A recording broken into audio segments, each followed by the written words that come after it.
काश ऐसा होता ना कि सर्दी में चुटकी बजाते ही सारे काम हो जाते और हमें कुछ करना ना पड़ता, लेकिन रियलिटी कुछ और है। उठना पड़ता है, हिम्मत करनी है। तो बस सर्दी जब ज़्यादा होती है ना तो गैस की लोड शेडिंग स्टार्ट हो जाती है, फिर सिलेंडर यूज़ करना पड़ता है और उसकी वजह से सारा सारा ना ये काला काला होने लग जाता है और बर्तन भी और ये सब। तो बस आज सोचा था कि डीप क्लीनिंग करनी ही करनी है, तो मैंने आपको मोटिवेट किया और बस उठ खड़े हुए हैं। तो चलें वीडियो स्टार्ट करते हैं। कुछ टिप्स एंड ट्रिक्स लगाएंगे जिसकी वजह से हमारे काम बहुत आसान हो जाएंगे। तो चलें वीडियो स्टार्ट करते हैं। अस्सलाम वालेकुम एवरीवन, कैसे हैं आप सब? उम्मीद है कि सब ठीक ठाक होंगे और बहुत खुश होंगे। तो ये है जी सॉक्स का पेयर जो अक्सर हमारे से फट जाते हैं, ख़राब हो जाते हैं। तो इनको बिल्कुल भी डिस्कार्ड मत क्या करें, बल्कि इसको ऐसे हाथ में ग्लव की तरह पहन लें और फिर अपनी सफाई करें। आप हैरान हो जाएंगे, इतनी आसानी के साथ सफाई हो जाएगी। देखिए वहाँ जहाँ से फटा हुआ है, मैं थोड़ा सा इसको अंदर फोल्ड करके ना हाथ में ही पकड़ लिया। तो बस पहले इसको खाली मारूंगी एक बार, यानी कि कोई भी चीज़ नहीं लगाई। और देखिए कितना ज़्यादा जो है वो गंदा था, साफ़ हो गया इस सॉक्स की मदद से। तो इस सॉक्स सारा ड्राई साफ़ कर लिया। अब इसको उतार देंगे और दूसरी सॉक्स मैं पहन लूँगी अपने इसी हाथ में। और अगर आपको याद हो या आपने वो वीडियो देखी हो तो आपको पता होगा कि मैंने अपनी लास्ट वीडियो में एक क्लीनर बनाना सिखाया था जो बहुत ही कमाल था। तो जब से मैंने वो बनाया ना, और मैं वही यूज़ कर रही हूँ और मैं यहाँ पे भी आपको वही यूज़ करके दिखा रही हूँ। ठीक है, पहले मैंने अच्छे से इसको डाल दिया है। जितनी भी ये ब्लैक ब्लैक है ना, आपके सामने 2 मिनट के अंदर जो है ना साफ़ हो जाएगा। मुझे बिल्कुल भी रगड़ना नहीं पड़ा किसी चीज़ से, सिर्फ इसी सॉक्स को मैं मारी हुई। देख लें किस तरह से आसानी के साथ साफ़ होता जा रहा है। और दूसरी साइड पे मैंने अपना गैस ऑन किया हुआ था क्योंकि मुझे बहुत सर्दी लग रही थी जब मैंने काम स्टार्ट किया। और ये गैस का भी हाल देखने कितना ज़्यादा बुरा हुआ है ना चूल्हे का। इस वजह से हुआ है कि मैंने पालक बनाई थी और मसाला भूनते हुए इस तरह से बहुत बुरा हाल हुआ। साथ टाइल्स भी मेरी गंदी हुई हुई हैं। तो बस अपने आप को मोटिवेट किया कि नहीं, कोमल आज करना ही करना है, सर्दी चाहे जितनी मर्जी लग रही हो। एक दफ़ा बस काम स्टार्ट करने की देर है। जब आपने काम स्टार्ट कर दिया ना तो फिर आप काम फटाफट फटाफट करते जाते हो और फिर आपको सर्दी नहीं लगती है। ऐसा ही है ना, मतलब है कि आपका अपने आप को मोटिवेट करना बहुत ज़रूरी है। बस आपने कोई भी काम करना है, कोई भी काम, मोटिवेशन बहुत ज़रूरी है। कोई आप ऐसी वीडियो देख लें, मोटिवेशन वीडियो देख लें या किसी की बात भी सुन लेना, तो वे कहते हैं नहीं यार आज तो हमने सारा कुछ ही कर देना है। तो सारा कुछ तो नहीं हो पाता, लेकिन उतना हम चूज़ कर सकते हैं जितना हम आसानी के साथ कर सकें, हमारे लिए कोई ज़्यादा बर्डन भी ना हो। और ये बात मैं इसीलिए कर रही हूँ ना कि मेरे साथ ये ऐसा जुल्म हो चुका है, मैंने खुद किया अपने साथ। कि मतलब एक दिन मैंने सारी अलमारी की अपनी सारी खोल दी, सारे कपड़े खलाट दिए और फिर उसको समेटती जा रही हूँ। इस तरह क्या हुआ, मेरी अब सारा दिन की रूटीन जो थी ना वो डिस्टर्ब हो गई। और कभी ऐसा भी करना कि सारे सारे पर्दे, बेडशीट, टॉवल सब कुछ धोने बैठ जाना, या फिर ऐसे करना कि अपने किचन का सारा कैबिन और सारे बर्तन बखेर देने और खुद ही समेटते रहना कि आज सब सारी डीप क्लीनिंग कर लेनी है। तो उस चक्कर में कोई काम भी पूरा कंप्लीट नहीं हो पाता और आपकी जो डिस्टर्ब होती है ना रूटीन, वो अलग से। तो उससे अच्छा यही है ना कि आप ऐसा करें कि कोई एक सेक्शन अपने जहन में कर लें कि आज मैंने यही वाला बस करना है। अगर आपने कोई कैबिन करना है तो ये नहीं कि आपने सारे के सारे किचन के कैबिन जो हैं वो खोल के बैठ जाएं कि आज मैंने सारे डीप क्लीनिंग करने हैं। नहीं, एक कोई कैबिन ले लें, उसकी डीप क्लीनिंग कर लें। अपने किचन के बाकी कामों के साथ साथ आपकी वो डीप क्लीनिंग भी हो जाएगी। अलग से इसके लिए कोई टाइम आपको निकालना नहीं पड़ेगा। और यहाँ एक और बहुत ज़रूरी बात कि हम ओकेजनली अपने सारे काम जो है ना वो रख देते हैं, पेंडिंग कर देते हैं कि जब हमारे कोई ईद या कोई इस तरह के त्यौहार आने वाला होता है ना, तो हम अपनी डीप क्लीनिंग स्टार्ट करते हैं। और फिर क्या स्टार्ट करते हैं हम कि तौबा, पूरा घर ही हम धो देते हैं। ऐसा ही करते हैं ना, और हम भी इतना थक जाते हैं, इतना थक जाते हैं कि कोई भी अगला ओकेजन होता है ना, जो ईद है, शादी है, कुछ भी है, तो हम इतना थके होते हैं कि हम वो इंजॉय नहीं कर पाते हैं। मेरे साथ तो ऐसा बहुत होता था, लेकिन अपने एक्सपीरियंस के साथ और वक्त के साथ साथ इंसान बहुत कुछ सीखता रहता है और इसी तरह मैंने भी बहुत कुछ सीखा है। तो ये जी यहाँ पे हमारी सारी डीप क्लीनिंग हो चुकी है। अब बर्तन धोने की बात करते हैं। तो जो सबसे मुश्किल काम है सर्दियों में धोना, और फिर जी क्या होता है कि हमारे ऐसे बाजू गीले हो जाते हैं बर्तन धोते हुए। इतनी उलझन होती है ना कि एक तो सर्दी पहले ही होती है और ये सूख भी नहीं रहे होते। तो इसके लिए बहुत ही यूज़फुल टिप आपके साथ शेयर करने लगी हूँ कि बच्चों के ऐसे जो भी हमारे पैजामे होते हैं ना, उनके छोटे हो जाते हैं, तो आप इस तरह के उनकी कटिंग कर सकते हैं। और ये इलास्टिक वाले तो बहुत ही यूज़फुल रहते हैं। अगर ऐसे पैजामे नहीं है तो आपको मैं ऐसे DIY करना भी सिखा दूँगी, बहुत ही ईजी है। बस कपड़ा थोड़ा मोटा होना चाहिए, जैसे कोई फ्लीस का हो गया या ऐसे कोई मोटे पैजामे होते हैं इस तरह से। या कोई आप स्वेटर का बाजू पे कट कर सकते हैं और इस तरह से पकड़ के इसको ऐसे ऊपर को खींच देना है। तो इससे क्या होगा ना कि आपका जितना भी बाजू लंबा हो, स्वेटर पहना हो, कुछ भी किया हो, आप इस तरह से ऊपर करेंगे तो आराम से ऊपर चल जाएगा और नीचे भी नहीं आएगा। क्योंकि अक्सर हम बाजू ऊपर करते तो हैं बंद होते हुए, लेकिन वो बाजू खुद ब खुद नीचे आ जाते हैं और गीले हो जाते हैं। तो इसके लिए बहुत यूज़फुल टिप है। उसके अलावा आप अपनी कोई भी क्रंची जो होती है ना, हमने पोनी पहनी होती है, उसको भी इस तरह से डाल के ऊपर कर सकते हो। यहाँ पे इसी से रिलेटेड मैं आपके साथ एक और टिप शेयर करने लगी हूँ आप भी ये बहुत ईज़िली अपने घर में खुद डीआईवाई कर सकते हो। कोई भी आपके पास जो टाइट्स होते हैं ना, आपने उसको ऐसे कट कर लेना है और थाई की साइड से, ठीक है। और आपने फिर उसको सिलाई लगा देनी है और उसके अंदर इलास्टिक डाल देना है। ये दोनों का पेयर आप देख लें, दोनों साइड से मैंने ऐसे कट करके इस तरह से इलास्टिक डाल दिया था। जो लोग इनर नहीं पहन सकते हैं ना, जिनको उलझन होती है, वो इस तरह से अपनी टांग में पूरा पहन सकते हो, ताकि आपको हवा ना लगे जब खासतौर पर आप बाइक चलाते हो सर्दियों में, ठीक है। या उसके अलावा घुटनों का दर्द या जो भी आपकी कोहनी वगैरह में दर्द हो, तो इस तरह से आप सिलाई करके खुद घर में पहन सकते हो। उसके लिए आपको कोई भी इनर पहनने की जरूरत नहीं पड़ेगी। तो कैसी लगी आपको मेरी टिप, आप मुझे लास्ट में बताइएगा। ये इलास्टिक सा पहनने से इतना फ़ायदा बना कि अब मैं बटन धोते हुए ऊपर रखूँ या नीचे रखूँ, अब कोहनी जब मेरी ऊपर जाती है ना, तो बिल्कुल भी पानी मेरा अंदर तक नहीं जाएगा बाजू के अंदर। ऐसा ही होता था ना जब स्टैंड के अंदर बर्तन रखने लगते थे, तो हमारा सारा कोहनी की वजह से अंदर पानी चला जाता था।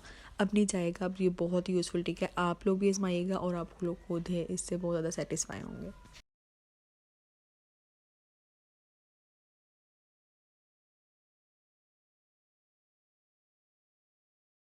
नेक्स्ट टिप की बात कर लेते हैं। ये भी बहुत यूज़फुल है। हमारे जो असली घी होते हैं, देसी घी होते हैं, हमने अक्सर फ्रिज में रखे होते हैं, ठीक है। और फिर ये इतने हार्ड हो चुके होते हैं ना कि जब हमने पराठा वगैरह बनाना हो तो ये बिल्कुल भी निकलते ही नहीं है। तो इसके लिए बहुत यूज़फुल टिप ये है कि आपने अपने कोई भी चम्मच जो है ना, फालतू चम्मच, इस तरह से अपने गैस बर्नर पर रखें और जब अच्छे से गर्म हो जाएगा ना, तो फिर आपने इस देसी घी के अंदर डालना है और वो खुद ब खुद मेल्ट हो जाएगा। और बहुत ही आसानी के साथ, और देखें बिल्कुल भी मेहनत करनी नहीं पड़ रही है, आसानी के साथ ये खुद ब खुद मेल्ट होता जा रहा है। उसके अलावा आप ये कोशिश कर सकते हैं कि आपके पास जो भी स्टील के कंटेनर्स होते हैं ना, उसके अंदर डाल के रखें। उससे क्या होगा कि आप उसको हल्का सा सेका देंगे और ये खुद ब खुद मेल्ट हो जाएगा। तो नेक्स्ट टिप आटा गूंदने के हवाले से, ये बहुत यूज़फुल टिप है। अक्सर ऐसा होता है ना कि जब हमने आटा गूंदना होता है और जो आटा गूंदने वाला हमारा बर्तन होता है वो गीला हो जाता है, या कुछ लोगों को मेरी तरह आदत होती है बर्तन हमेशा धो के यूज़ करने की, या फिर इसके अलावा किसी भी वजह से आपका आटा अगर आपके आटे वाले बर्तन में चिपक जाता है और फिर वो उतरता ही नहीं है, तो बहुत ही यूज़फुल टिप आपके साथ शेयर करने लगी हूँ कि सबसे पहले तो आपने नीचे कोई भी ऐसा टावल रख लेना, ताकि आपकी बार बार ये बर्तन खिसके नहीं अपनी जगह से आटा गूंदते हुए। उसके बाद आपने इसके अंदर डालना है थोड़ा सा ऑयल, चाहे आपकी वो बर्तन गीला है तब भी। उसके बाद आपने इसका डाल देना है नमक। सही हो गया। अब आपने आटा छानना है अपनी गीले ही बर्तन के ऊपर, और छानने के बाद आप खुद देखेंगे हाथ लगा के अंदर को कि आटा आपका बिल्कुल भी नीचे चिपकेगा ही नहीं, वो आराम से खुद ब खुद बर्तन के साथ अलहदा होता जाएगा, क्योंकि ऑयल और नमक अपना काम कर रहे हैं, यानी कि वो ही आटे को चिपकने नहीं दे रहे। तो कैसी लगी आपको मेरी टिप, मुझे कमेंट बॉक्स में लाजमी बताइएगा। छोटी छोटी टिप्स हम फॉलो करते हैं ना, तो हमारे काम ज़िंदगी के आसान हो जाते हैं। ख़ासतौर पे रोज़मर्रा के जो काम होते हैं वो हमें करने ही करने हैं, और अगर छोटे छोटे ऐसे टिप्स और ट्रिक्स लगाएंगे तो हमारी ही ज़िंदगी आसान होगी। तो कैसी लगी हमें ये टिप, मुझे लाजमी बताइएगा। और अगर आप गौर करें तो देखिए हमारा जो बर्तन है वो कितना साफ़ है। नेक्स्ट टिप लहसुन अदरक के हवाले से है। इसका मैं पेस्ट बना के अक्सर फ्रीज़ करती हूँ, ताकि मुझे काम करने में बहुत आसानी हो। मसाला बनाते हुए मुझे अलग से पील ऑफ ना करना पड़े और जो टाइम वेस्ट होता है वो अलग। तो हम ये टाइम कहीं और यूटिलाइज़ कर सकते हैं। तो मैं सबसे पहले क्या करती हूँ कि लहसुन और अदरक दोनों को बराबर मिकदार में लेके पेस्ट बना लेती हूँ उनका। सही है। थोड़ा सा पानी डाल के साथ इसमें मैं ना कोई ऑयल डालती हूँ ना कोई नमक डालती हूँ, क्योंकि मैंने सब आजमा के देखा है इसका कलर चेंज हो जाता है। अगर आपके पास कोई टिप है तो मुझे लाजमी बताइएगा कमेंट बॉक्स में कि इसका कलर चेंज क्यों होता है। और मैं ऐसा करती हूँ ना कि इनको ऐसे करके क्यूब्स बना के इसको फ्रीज़ कर देती हूँ, और फिर जब ये फ्रीज़ हो जाते हैं तो मैं किसी भी कंटेनर में इनको एयर टाइट कंटेनर में डाल के रख देती हूँ। और फ्रीज़ करने से ना इनका कलर बिल्कुल भी चेंज नहीं होता, ये एज इट इज़ ऐसे ही रहता है। और तकरीबन 1 महीने तक मेरे यूज़ हो जाते हैं बहुत आसानी के साथ। एक निकाला और हांडी में डाल दिया, आसानी के साथ ही मेल्ट हो जाता है और इसकी खुशबू भी बिल्कुल वैसी रहती है। तो उसके अलावा ये दो फ्रीज़ कर देती हूँ। और उसके अलावा एक मैंने शीशे का जार रखा हुआ है, वो भी जैम की बोतल जो खाली हुई थी वही है, उसको ही यूज़ करती हूँ। उसके अंदर भी फुल करके रख दूँगी, और ये तकरीबन रखूँगी नीचे फ्रिज में ही, और ये तकरीबन यूज़ हो जाएगा मेरा हफ़्ता 10 दिन ज़्यादा से ज़्यादा। तो इसको ज़्यादा से ज़्यादा मैं जो है ना वो 10 दिन के अंदर यूज़ इसीलिए करती हूँ क्योंकि इसका कलर चेंज हो जाता है, जैसे मैंने आपको पहले भी बताया। और अगर आप सबको पता है कि क्यों चेंज होता है और इसके बाद आपके पास कोई टिप है तो मुझे लाजमी बताइएगा। Last but not the least बहुत ही यूज़फुल टिप होने वाली है, और इसकी मदद से, शैम्पू की बोतल की मदद से आज हम बनाएंगे अपने 2 ऑर्गेनाइज़र जो कि हमारे बहुत ही काम आने वाले हैं। तो सबसे पहले हम शैम्पू का लेबल उतार लेंगे और इस तरह वाइट कलर की बॉडी निकल आएगी। अब हमने क्या करना है, अपनी कोई भी पुरानी छुरी लेनी है और उसको हमने अच्छे से गर्म कर लेना है, और उसके बाद हाफ बोतल को हमने इस तरह से कट कर लेना है, इसकी एक लेयर को। ठीक हो गया, एक लेयर को हम इस तरह से कट करेंगे और दूसरी साइड से हमने इसको कर्व शेप में कट करना है, मतलब कि जैसे कि यू बना के। आप उसको पहले मार्क भी कर सकते हो, मैंने भी मार्क किया था और वो शायद मेरे से मिस हो गया क्लिप मार्क करते हुए। तो आपने क्या करना है, इस तरह से पहले इसको कटिंग कर लेनी है, उसके बाद इस तरह से हमें 2 पार्ट्स में मिल जाएगा। अब आपने क्या करना है, जो ये कव वाला पार्ट है ना, इस सीज़र की हेल्प से इसको अच्छे से आपने फिनिशिंग कर लेनी है।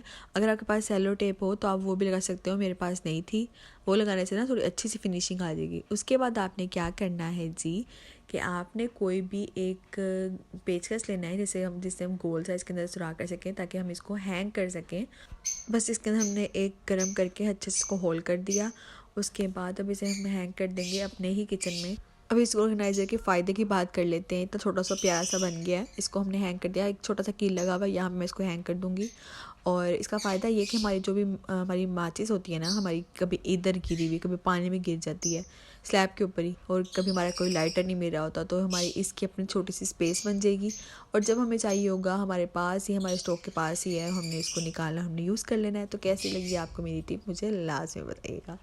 उसके बाद इसका जो नीचे वाला पार्ट है उसके अंदर हम स्पॉन्ज रखेंगे, उसके अंदर पानी जो हमारा ऐसे ड्रिप करता रहेगा और हमारा इसके अंदर फंगस नहीं लगेगी, और ये हमेशा सही रहेगा हमारा स्पॉन्ज। तो आप इसको जहाँ मर्जी रख सकते हैं, चाहे आप इसको ऊपर रखें या आप इसको रखें नीचे। बस इसका फ़ायदा ये कि हमारा स्पॉन्ज जो है वो गीला ना रहे। तो कैसी लगी है मेरी आज की आपको ये टिप्स, मुझे लास्ट में बताइएगा। और अगर वीडियो पसंद आई है तो लाइक शेयर कमेंट करना ना भूलें।